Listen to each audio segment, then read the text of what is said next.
বন্ধুরা, খাবারের ইতিকথা চ্যানেলে তোমাদের স্বাগত জানিয়ে চলে এলাম একটা নতুন রেসিপি নিয়ে। শীতকালে আবার যদি মেঘলার দিন হয় তাহলে তো খিচুড়ি খেতে খুবই ভালো লাগে।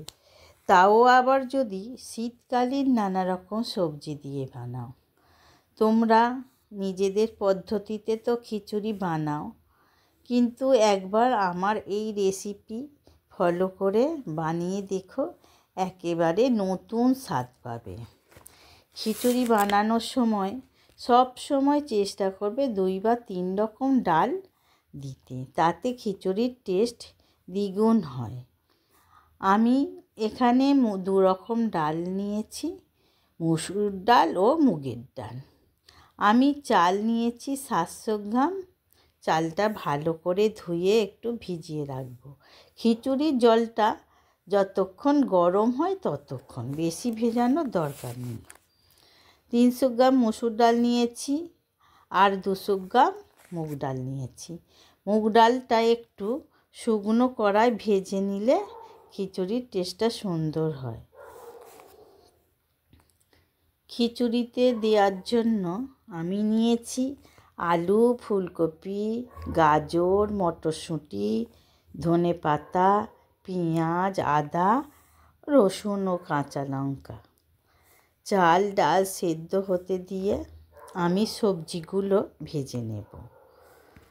চালে 2-1 বার ফুট এসে গেলে ভাজা আলু আগে দিয়ে দেব, কারণ আলু অন্য সবজির থেকে একটু বেশি সেদ্ধ হতে সময় লাগে।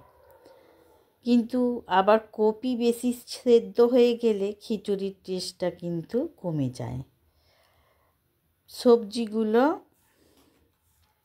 ভাজা হয়ে গেলে তারপর খিচুড়ির মশলাটাও কষিয়ে নেব। ফোড়নে তেজপাতা, শুকনো লঙ্কা, জিরে দিয়ে একটু হালকা নেড়ে নেব, একটা সুন্দর সেন্ট উঠবে। তারপর পেঁয়াজটাও দিয়ে দেব। পেঁয়াজটাও হালকা ভাজা হয়ে গেলে দিয়ে দেব আদা, রসুন বাটা, টমেটো, কড়াইশুঁটি দিয়ে স্বাদ মতো নুন দেব, কারণ টমেটোটা নরম হয়ে যাবে, গলে যাবে। কাঁচা লঙ্কা, তারপর আবার দেব লঙ্কা গুঁড়ো, হলুদ গুঁড়ো, সব কিছু ভালো করে কষাতে হবে এবং তেল ছেড়ে গেলেই বোঝা যাবে খিচুড়ির মশলাটা একেবারে রেডি হয়ে গেছে। এদিকে চাল, ডাল, আলু হাফেরও বেশি সেদ্ধ হয়ে গেলে অন্য ভেজে রাখা সবজিগুলো দিয়ে দিতে হবে এবং কষানো মশলাটাও খিচুড়ির মধ্যে দিয়ে দেব। খিচুড়িতে মশলা দেওয়ার পর কিন্তু বেশি ফোটানোর দরকার নেই। 10 মিনিট ফোটালেই আমাদের খিচুড়ি একেবারে খাবার জন্য রেডি। হ্যাঁ, আর একটা কথা, শুধু তো খিচুড়ি হলেই হবে না, খিচুড়ির সাথে খাওয়ার জন্য তো কিছু মুখরোচক জিনিসেরও দরকার। তাই ফ্রিজে কয়েক পিস মাছ ছিল, ভেজে নিলাম। তার সাথে শীতের বড় বেগুন গোল গোল করে কেটে ভেজে নিলাম। এই বেগুন গোল গোল করে কেটে ভাজলে কিন্তু টেস্টটা আমার মনে হয় খুব ভালো হয়। ও কিছুটা কুমড়োও ছিল, তাও ভেজে নিলাম।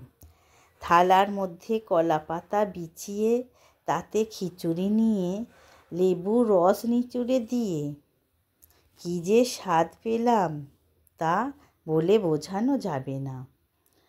কলা পাতায় গরম খিচুড়ি, তাতে আবার লেবুর রস, সে তো গন্ধেই মন ভরে যাবে। তোমরাও এইভাবে রান্না করে শীতকালীন খিচুড়ি খাওয়ার মজাটা নিয়ে নাও তাড়াতাড়ি, কারণ শীত ফুরিয়ে গেলে এই মজাটা আর পাওয়া যাবে না।